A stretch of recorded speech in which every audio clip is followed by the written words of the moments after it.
75 years ago this week, the express rail link between Belfast and Dublin, known as the Enterprise, started. Now, the actual anniversary is tomorrow, and we'll hear then about plans to improve the service.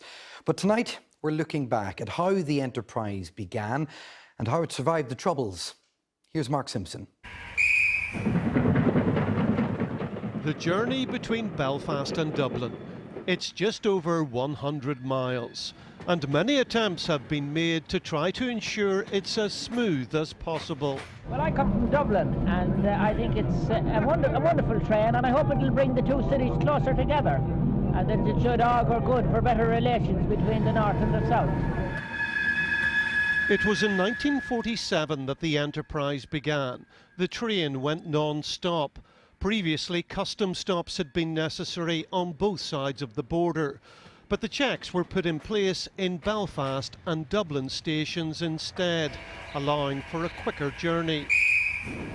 As society changed, so did the services on board.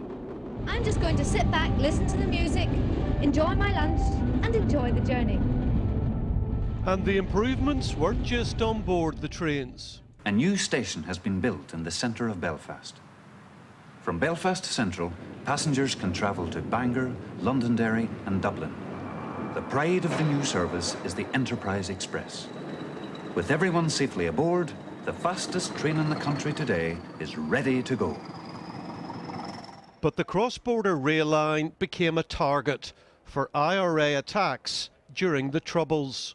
The Enterprise Express normally runs on time, except when it's held up by what has become almost the daily routine of hoax bomb scares on the line. Terrorists in Northern Ireland set off 3 bombs aboard this morning's express train from Dublin to Belfast. This is the second time within the last 2 weeks that a train has been hijacked and loaded with explosives in this area.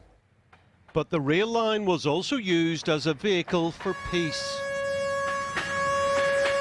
Looking back over the past 7 decades, the Enterprise has developed through different stages, though maybe not as quickly as some passengers would have liked. There are plans to improve the service.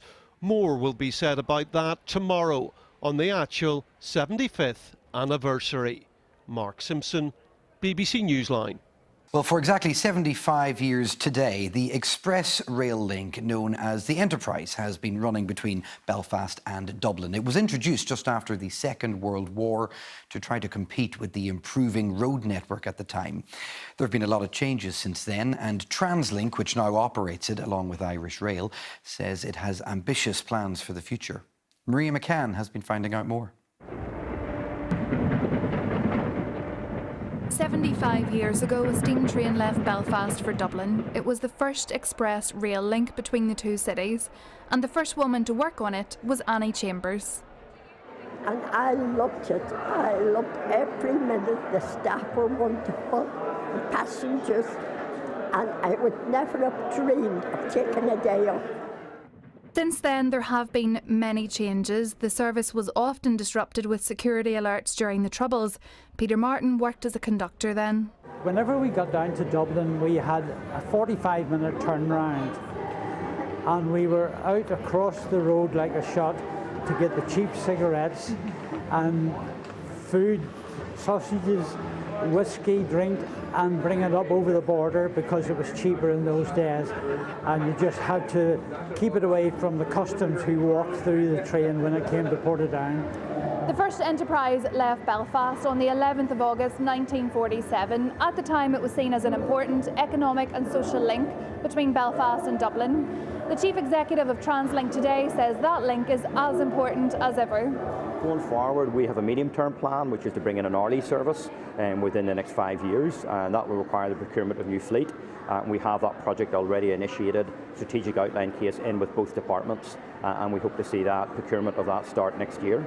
And we're also working with Irish Rail to maybe introduce a peak hourly service using our existing fleet, starting as early as the spring of next year, because we can see the huge demand there is for this important route. Although it does have more stops now, the service is only 5 minutes faster today than it was in 1947. But TransLink says plans for a quicker journey are going full steam ahead. Maria McCann, BBC Newsline.